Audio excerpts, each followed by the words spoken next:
It's a sport that can be played on tabletops across the country, and it can make a humble finger like this worth up to £50,000. It's Subbuteo table soccer.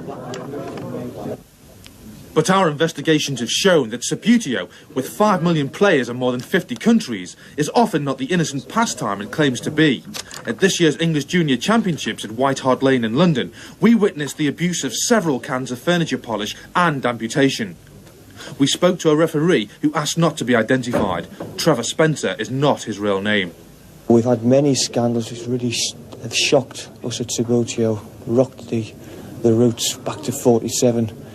I've had players who've turned up to tournaments with weighted teams where they've actually doctored the figures to give a little bit more weight.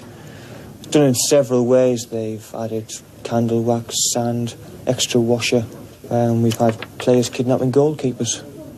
In the European Championships in Brussels in May, the Italian supporters at the half-time in England, at the Scotland versus Italy match, they stole a goalkeeper.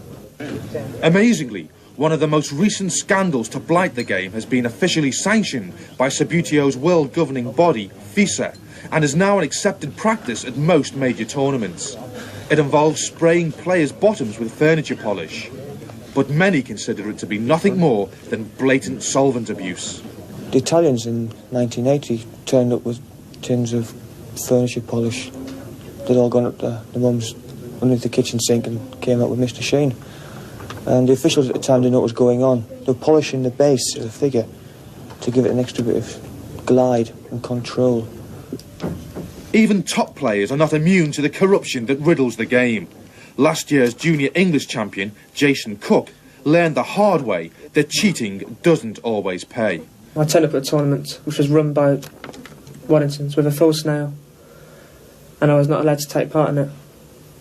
They gave me advice to go to a manicurist and actually see how long it takes to grow a nail, and I've done that. As you see, I've got one now.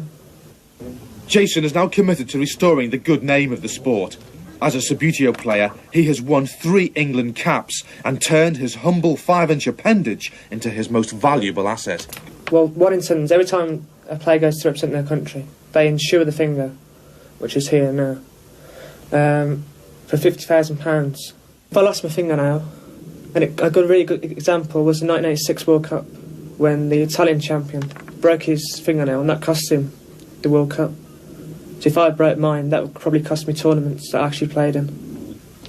Jason is now determined to stay on the straight and narrow and hopes eventually to represent his country in the 1990 World Cup. If you're a good player, like you're born with it really, like Diego Maradona's born as a true footballer, he doesn't boast about it. He knows he's good. But the most sickening tactic to rear its ugly head in recent years has outraged even the most hardened spectators. Some viewers may find the following scenes disturbing. We've had players to try and improve the swerve of the figures to get round the bends. They believe that if you chop the arm off, or the arms, it will shift the weight down to the centre of gravity, move down towards the base, and try and swerve it round. Well, that's illegal because you don't have Brian Robson turning up with one arm, although he did in the World Cup in '86, of course.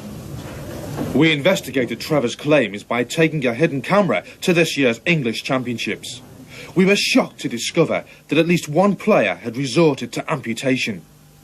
But what are the pressures that drive these young sportsmen to such extreme tactics? David Matthews was runner-up in last season's National Subbuteo League. A lot of them retire at 16, where you suddenly get the pressures of, say you want to start getting a girlfriend and you go into the disco and whatever, and say some girl you just met turns to you and say, can we go out tomorrow? And you're saying, no, I'm going off to play Subbuteo. Because it's got that toy image, which is unfortunate, but the toy company owns the marketing and manufacturing rights of the product. Because it's got that toy image, it's difficult for a lot of adolescents to live with. These pressures are likely to get even worse as players push for greater recognition.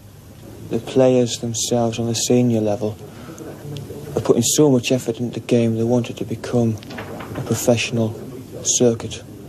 They want to have tournaments like the golf players, the squash players around the world. They want to see it on television.